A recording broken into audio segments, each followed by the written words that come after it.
suratul kafirun lesimore ɗo innitira heferaɓe mbay en wi suratul mu'minun innitirande gomɗuɓe ɓen ɗo kadi ko innitirande heferaɓe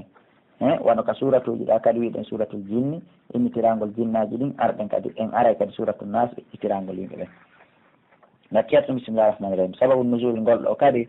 heferaɓe ɓen ari inni ɓe wadde nelaɗo e jamfa ɓe torompamo ɓe hawta ɓe rewa sanamuji ɗin hitande ɓe hawta ɓe rewa Allah hitande kono objectif maɓɓe on ɗo ɓe rew sanamuji ɗin hitande hara ɓe hettino laaɗo hara kamɓe ɓe jaɓoyta rewde sanamu hande kadi ɗari e ngil négociation wil e wowla ñeña Allah wi he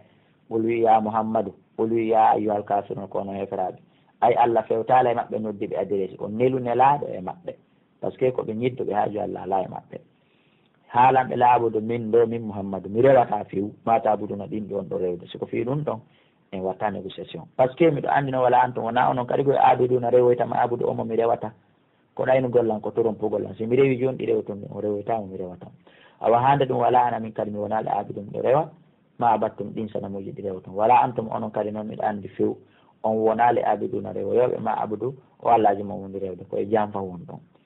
jokke to lakum nawde noon dinukum joddi dewe sanamu mo na joddi dina mo wi ata de akhi waliyaw min kadi mi waɗa lan dini joddi dina